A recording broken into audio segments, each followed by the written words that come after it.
1Q84 by Haruki Murakami. Book 3, Chapter 26. Aomame. Very romantic. The phone rang at just past noon on Tuesday. Aomame was seated on her yoga mat, legs wide apart, stretching her iliopsoas muscles. It was a much more strenuous exercise than it looked.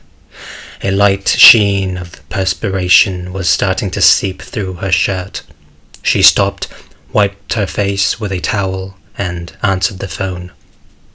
"Bubblehead is no longer in that apartment," Tamaru said, as always omitting any sort of greeting. No hellos for him. "He's not there anymore?" "No, he's not. He was persuaded." "Persuaded," Aomame repeated. She imagined this meant that Tamaru had, through some means, forcibly removed Bubblehead. "Also, the person named Kawana who lives in that building is the Tengo Kawana you have been looking for." The world around Aomame expanded, then contracted as if it were her own heart. "Are you listening?" Tamaru asked. "I am." "But Tengo Kawana isn't in his apartment right now. He has been gone for a couple of days." "Is he all right?" "He's not in Tokyo now, but he's definitely all right. Bubblehead rented an apartment in Tengo's building and was waiting there for you to come see Tengo. He had set up a hidden camera and was keeping watch over the entrance." "Did he take my picture?" "He took 3 photos of you.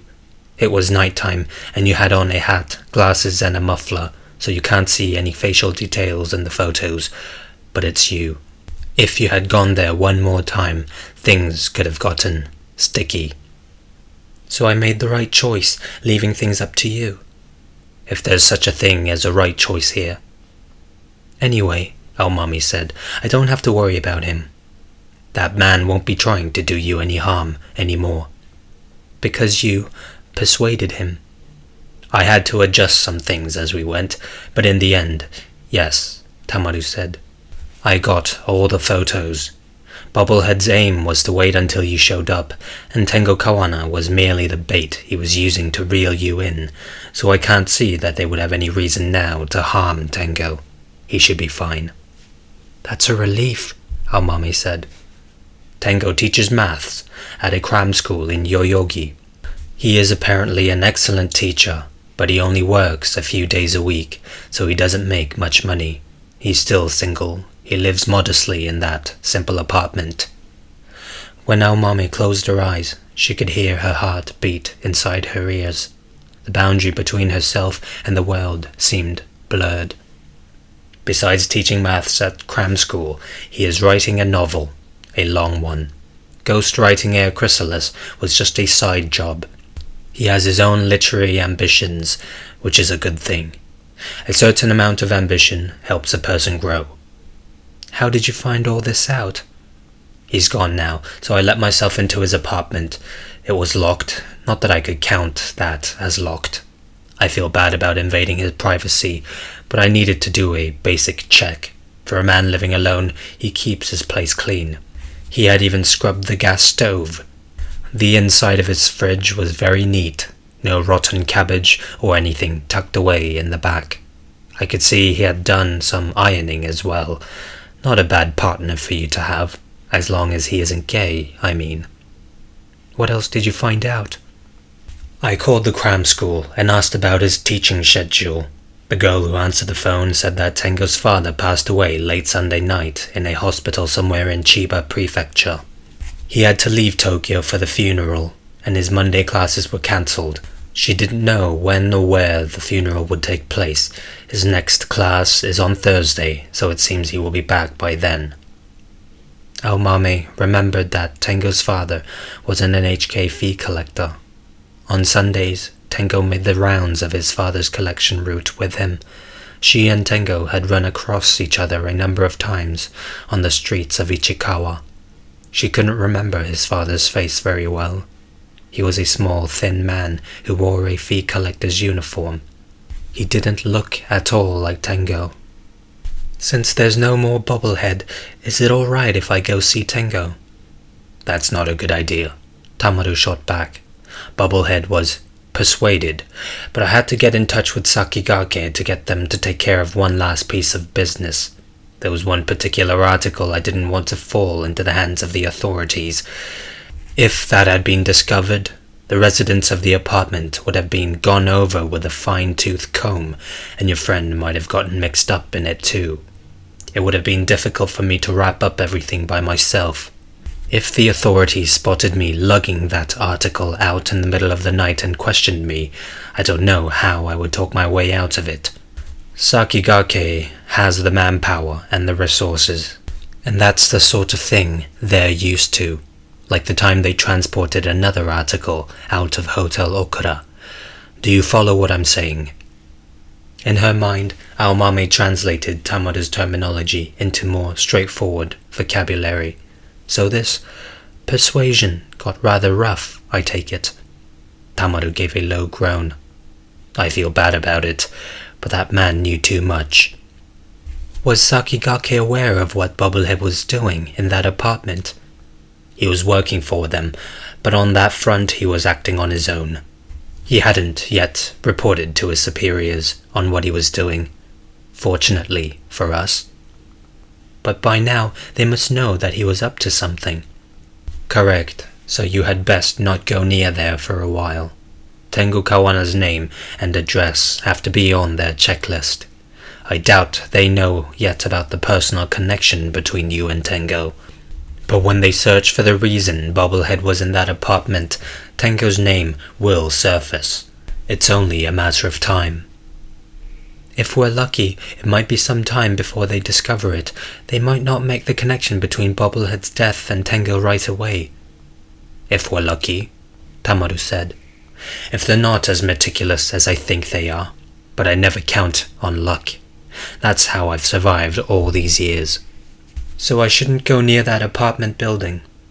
Correct, Tamaru said. We make a narrow escape, and we can't be too careful. I wonder if Bobblehead figured out that I'm hiding in this apartment. If he had, right now you would be somewhere I couldn't get to. But he came so close. He did, but that was just coincidence, nothing more. That's why he could sit there on the slide, totally exposed. Right, Tamaru said. He had no idea that you were watching him. He never expected it, and that was his fatal mistake. I said that, didn't I? That there is a very fine line between life and death. A few seconds of silence descended on them. A heavy silence that any person's, death brings on. Bobblehead might be gone, but the cult is still after me. I'm not so sure about that, Tamaru said. At first, they wanted to grab you and find out what organization planned Leader's murder. They know you couldn't have done it on your own.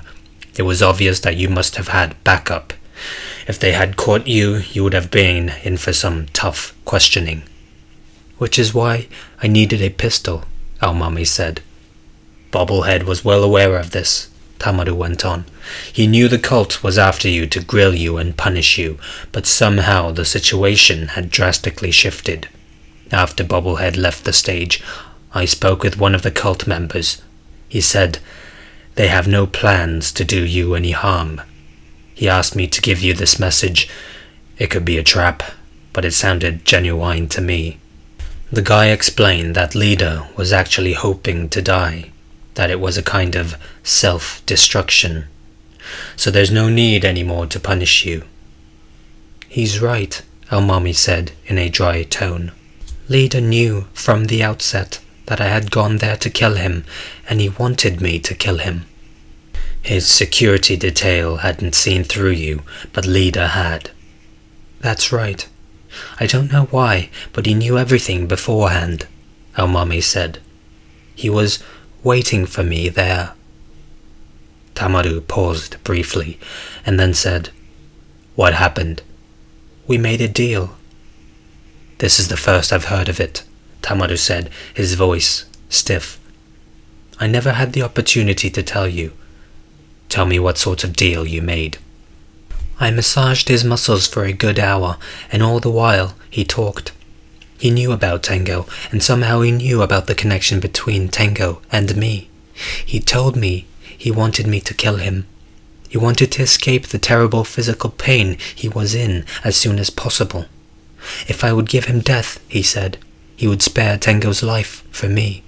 So I made up my mind and took his life. Even if I hadn't carried it out, he already had one foot in the grave. And when I considered the kinds of things he had done, I almost felt like letting him stay as he was in such agony. You never reported to Madame about this deal you made. I went there to kill Lida. I carried out my assignment, Aomami said. The issue with Tengo was private. All right, Tamaru said, sounding half resigned.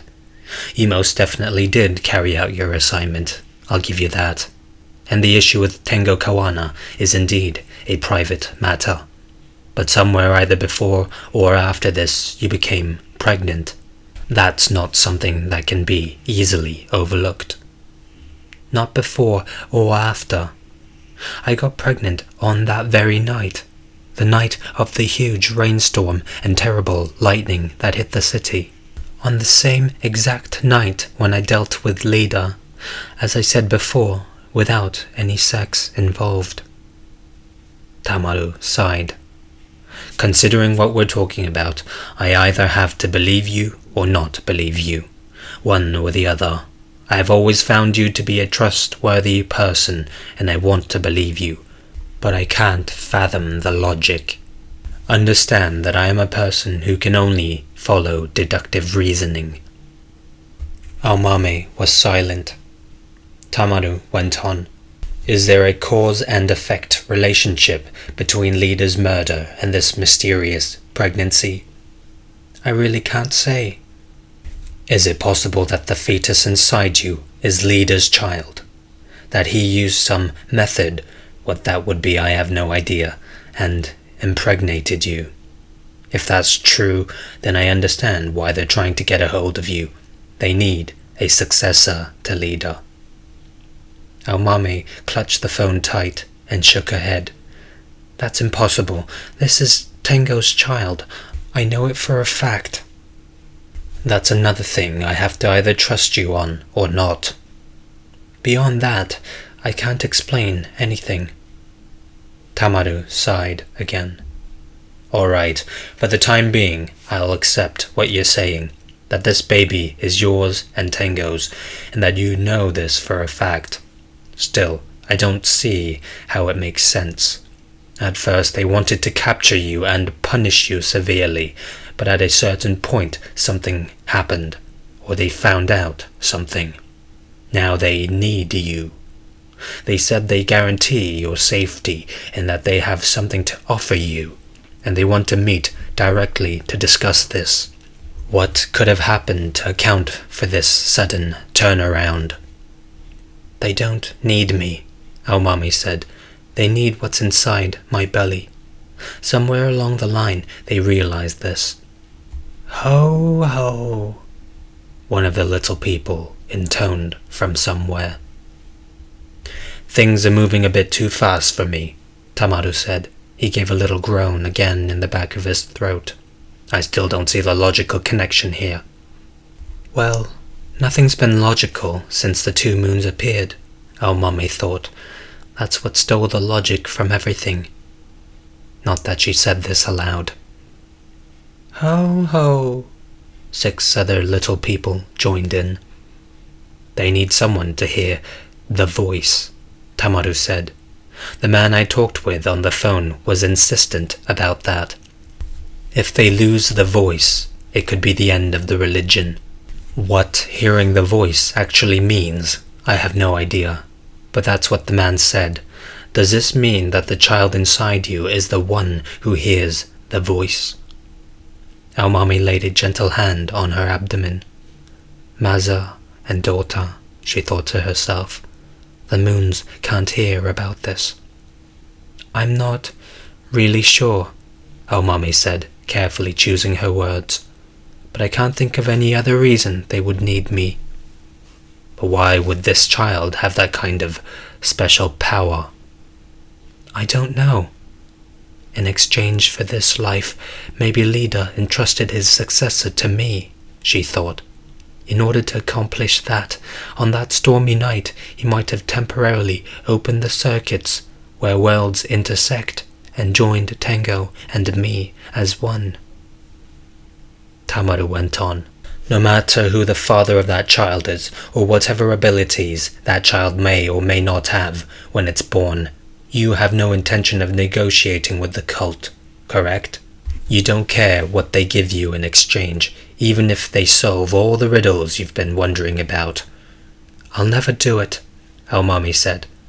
Despite your intentions, they may take what they want by force. By any means necessary, Tamaru said. Plus, you have a weak spot, Tengo Kawana. Perhaps the only weak spot you have, but it's a big one. When they discover that, that's where they'll focus their attack. Tamaru was right. Tengo was both her reason for living and her Achilles heel. Tamaru went on. It's too dangerous for you to stay there any longer. You need to move to a more secure location before they figure out the connection between you and Tengo. There are no more secure places in this world, Aomami said. Tamaru mulled over her opinion. Tell me what you're thinking, he said, quietly. First, I have to see Tengo. Until that happens, I can't leave here, no matter how dangerous it might be. What are you going to do when you see him? I know what I need to do. Tamaru was silent for a moment. You're crystal clear on that? I don't know if it will work out, but I know what I have to do. I'm crystal clear on that. Yes. But you're not planning on telling me what it involves. I'm sorry, but I can't. Not just you, but anybody. If I told anyone about it, at that instant it would be disclosed to the whole world. The moons were listening carefully. So were the little people. In this very room she was in. She couldn't let it out of her heart, not 1 centimeter. She had to surround her heart with a thick wall so nothing could escape. On the other end of the line, Tamaru was tapping the tip of his ballpoint pen on a desk. Aomami could hear the dry, rhythmic noise.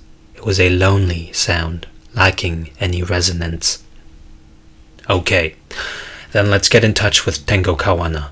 Before that, though, Madame must agree to it. The task I've been given is to move you as soon as possible to another location, but you said you can't leave there until you see Tengo.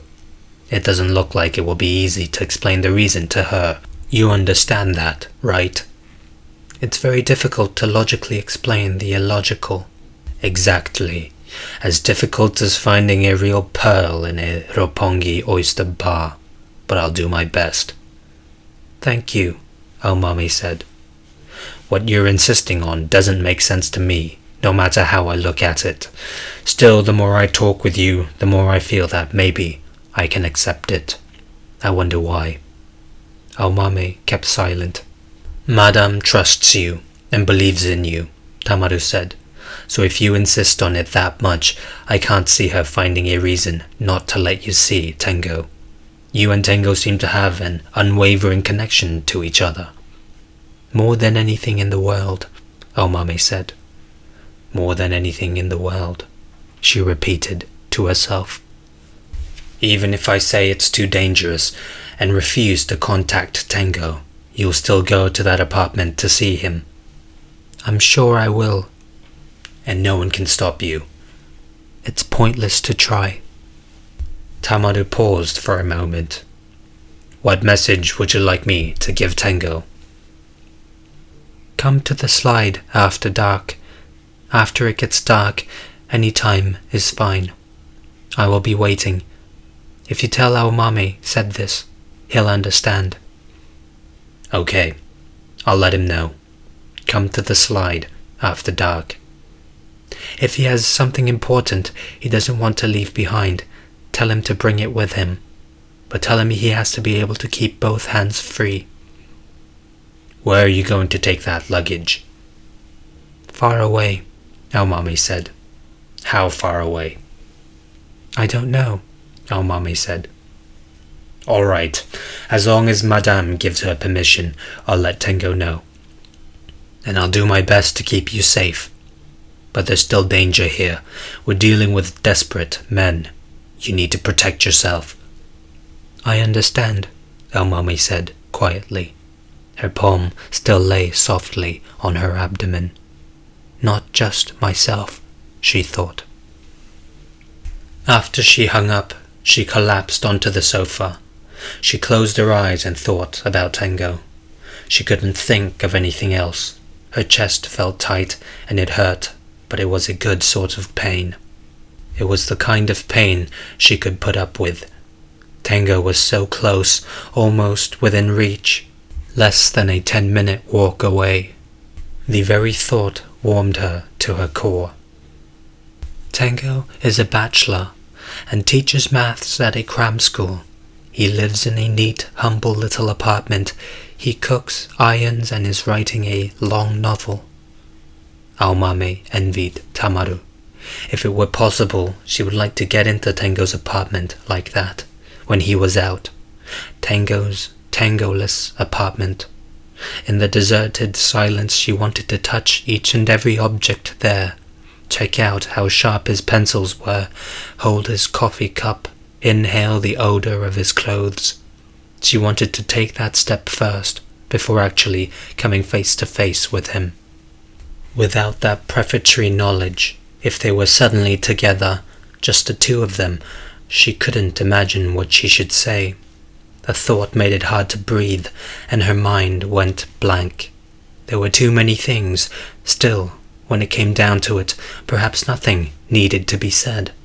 The things she most wanted to tell him would lose their meaning the moment she put them into words. All she could do now was simply wait, calmly, with eyes wide open. She prepared a bag so she could run outside as soon as she spotted Tengo. She stuffed an oversized black leather shoulder bag with everything she needed so she wouldn't have to come back here. There weren't all that many things. Some cash, a few changes of clothes, and the Heckler & Koch fully loaded. That was about it. She put the bag where she could get to it at a moment's notice. She took her Junko Shimada suit from the hanger in the closet, and after checking that it wasn't wrinkled, hung it on the wall in the living room. She also took out the white blouse that went with the suit, stockings, and her Charles Jourdan high heels, and the beige spring coat, the same outfit she was wearing when she climbed down the emergency stairway on Metropolitan Expressway number 3. The coat was a bit thin for a December evening, but she had no other choice. After getting all this ready, she sat in the garden chair on the balcony and looked out through the slit in the screen at the slide in the park. Tengo's father died late Sunday night. A minimum of 24 hours had to elapse between the time a person died and the time they could be cremated. She was sure there was a law that said that. Tuesday would be the earliest they could do the cremation. Today was Tuesday. The earliest Tengo would be back in Tokyo from wherever after the funeral would be this evening. And then Tamaru could give him the message, so Tengo wouldn't be coming to the park any time before that. Plus, it was still light out. On his death, Leda set this little one inside my womb, she thought. That's my working supposition. Or maybe I should say intuition. Does this mean I'm being manipulated by the will he has left behind, being led to a destination that he established? Almami grimaced. I can't decide anything. Tamaru surmised that I got pregnant with the one who hears the voice as a result of Leda's plan. Probably as an heir chrysalis. But why does it have to be me? And why does my partner have to be Tengo? This was another thing she couldn't explain. Be that as it may, things are moving forward around me, even though I can't figure out the connections or sort out the principles at work behind them, or see where things are headed. I've just wound up entangled in it all. Until now, that is, she told herself. Her lips twisted and she grimaced even more. From now on, things will be different. Nobody else's will is going to control me anymore. From now on, I'm going to do things based on one principle alone. My own will. I'm going to protect this little one, whatever it takes. This is my life and my child. Somebody else may have programmed it for their own purposes, but there's no doubt in my mind that this is Tengo's and my child. I'll never hand it over to anyone else. Never. From here on out, I'm the one in charge. I'm the one who decides what's good and what's bad and which way we're headed, and people had better remember that. The phone rang the next day, Wednesday at 2 in the afternoon. I gave him the message, Tamaru said, as usual, omitting any greeting. He's in his apartment now. I talked to him this morning on the phone. He will be at the slide tonight at precisely 7. Did he remember me? He remembered you well. He seems to have been searching all over for you. It was just as Lida had said. Tengo was looking for me. That's all I need to know. Aomami's heart was filled with an indescribable joy. No other words in this world had any meaning for her. He will be bringing something important with him then, as you asked. I'm guessing that this will include the novel he's writing. I'm sure of it, Aomami said. I checked around that humble building he lives in. All looks clear to me. No suspicious characters hanging around. Bobblehead's apartment is deserted. Everything's quiet, but not too quiet. Those guys took care of the article during the night and left. They probably thought it wouldn't be good to stay too long. I made sure of this, so I don't think I overlooked anything. Good. Probably, though, is the operative word here, at least for now. The situation is changing by the moment, and obviously I'm not perfect. I might be overlooking something important. It is possible that those guys might turn out to be one notch ahead of me. Which is why it all comes down to me needing to protect myself. As I said, thank you for everything. I'm very grateful to you. I don't know what you plan to do from now on, Tamaru said. But if you do go somewhere far away, and I never see you again, I know I'll feel a little sad. You're a rare sort of character, a type I've seldom come across before. Aomami smiled into the phone. That's pretty much the impression I wanted to leave you with. Madam needs you, not for the work you do, but on a personal level, as a companion, so I know she feels quite sad that she has to say goodbye like this. She can't come to the phone now. I hope you'll understand. I do, Aomami said. I might have trouble too, if I had to talk with her. You said you're going far away, Tamaru said. How far away are we talking about? It's a distance that can't be measured. Like the distance that separates one person's heart from another's. Aomami closed her eyes and took a deep breath. She was on the verge of tears, but was able to hold it together. I'm praying that everything goes well, Tamaru said quietly. I'm sorry, but I have to hold on to the Heckler and Koch, Aomami said. That's fine. It's my gift to you. If it gets troublesome to have, just toss it into Tokyo Bay. The world will take one small step closer to disarmament. I might end up never firing the pistol, contrary to Chekhov's principle. That's fine too, Tamaru said. Nothing could be better than not firing it. We're drawing close to the end of the 20th century. Things are different from back in Chekhov's time. No more horse-drawn carriages, no more women in corsets. Somehow the world survived the Nazis, the atomic bomb, and modern music. Even the way novels are composed has changed drastically, so it's nothing to worry about. But I do have a question. You and Tenko are going to meet on the slide tonight at 7. If things work out, our mummy said, if you do see him, what are you going to do there? We're going to look at the moon. Very romantic, Tamaru said, gently. End of chapter.